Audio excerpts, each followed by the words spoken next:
asal engkau tahu saja ya, rumah yang mau roboh ini ya, di dalamnya terdapat harta karun. Harta karun ini milik dua anak yatim yang masih halus-halus. Jadi anak yatimnya masih kecil-kecil. Jadi kalau seumpamanya rumah ini tidak aku perbaiki, kemudian rumah ini roboh, harta karunnya kelihatan, sementara pemiliknya masih kecil, otomatis dikhawatirkan ada tetangga-tetangganya yang rakus akan merampas harta karun tersebut. Nah, makanya aku perbaiki, ini akan bertahan sampai nanti, sampai dua anak yatim ini dewasa. Ketika dia sudah dewasa, mampu menjaga hartanya, mungkin rumah ini roboh, harta karunnya kelihatan, anak yatim sudah bisa mengurusi harta karun tersebut. Nah, ini ya luar biasa dalam Al-Qur'annya. Wa kana fil madinati ya kanzun lahuma wa kana abuhuma sholihah. Nah, ini perlu kita pahami sedikit. Dan abuhuma, bapaknya dua anak yatim tersebut, sholihan, itu sholihan orang yang soleh. Nah, ternyata abun artinya apa Pak? Abun, abi, bapak, ayah ya. Nah, ternyata dari ayat ini kita dapat pelajaran lagi bahwa ayah tidak harus ayah kandung. Yang disebut abun tidak harus ayah kandung ya. Seperti ayat tadi, ternyata menurut ahli tafsir yang disebutkan wa kana abuhuma sholihah, dan bapaknya dua anak yatim ini adalah orang yang soleh. Ternyata bapak yang disebut di sini adalah bapak ketujuh, kakek ya. Jadi ayah kandung yang sambung, satu, dua, kakek, nah, terus buyut, terus sampai ke atas sampai ke tujuh. Luar biasa. Jadi sedikit pelajaran, kata-kata abun tidak harus ayah kandung.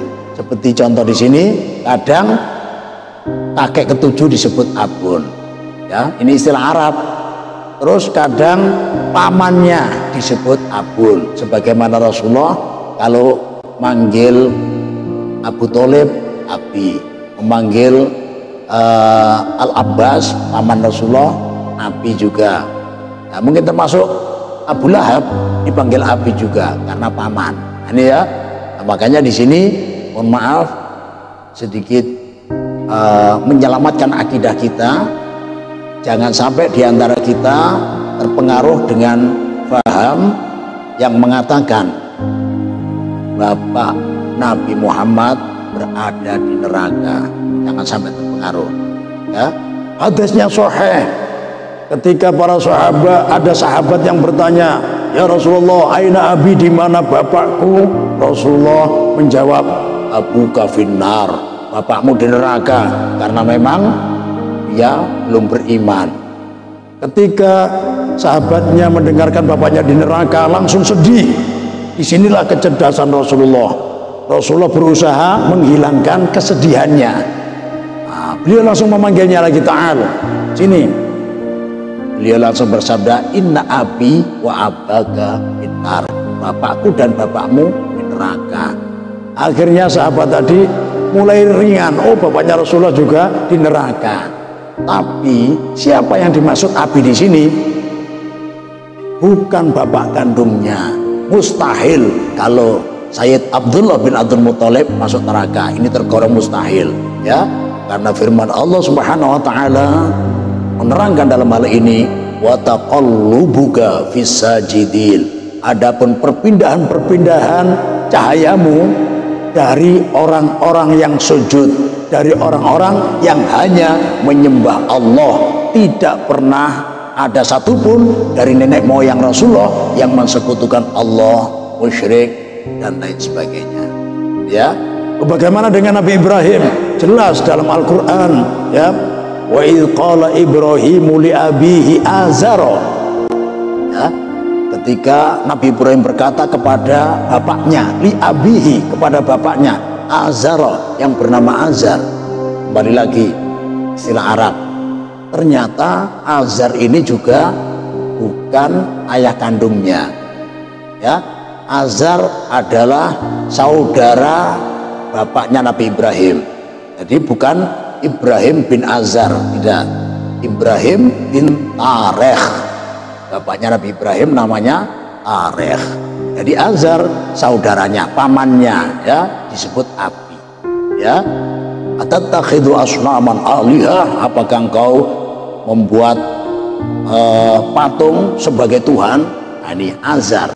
Jadi intinya di sini ya bisa kita ambil kesimpulan bahwa abun tidak harus ayah kandungnya ya, untuk menyelamatkan kefahaman kita. Jadi Nabi ya, dari Rasulullah, Sayyid Abdullah, Sayyid Abdul Muttalib, termasuk Nabi Ismail, kemudian Nabi Ibrahim, bukan Azar tapi Tarikh. Jadi semuanya sampai Nabi Adam semuanya menyembah Allah. Wa taqallubuka fis sajidin, perpindahan-perpindahan cahayamu dari orang-orang yang sujud menyembah Allah Subhanahu wa taala. Terus siapa yang dimaksud? Kata-kata abun dalam hadis sahih Rasulullah SAW, sebagian ulama menggeser, itu adalah pamannya yang bernama Abu Thalib. Ini pun mohon maaf, ada salah satu karya ulama kita, satu kitab judulnya Asnal Matalib fi Najati Abi Thalib ya. Asnal Matalib ya, keinginan-keinginan yang luhur dalam menerangkan selamatnya Abu Thalib. Dalam kitab ini banyak keterangan yang menerangkan bahwa Abi Thalib adalah orang yang selamat. Maka digeser lagi yang sudah nyata, yang juga paman Rasulullah, yang sudah nyata orang yang celaka di neraka. Bahkan kabar dia masuk neraka sudah turun ketika dia masih hidup. Siapa? Abu Lahab. Nah, Abu Lahab ya, ada surat khusus Al-Lahab. Nah, ini surah Al-Lahab ini turun mati dalam keadaan musyrik. Jadi ini juga termasuk salah satu mukjizat Al-Quran, kebenaran Al-Quran ya. Padahal orangnya masih hidup.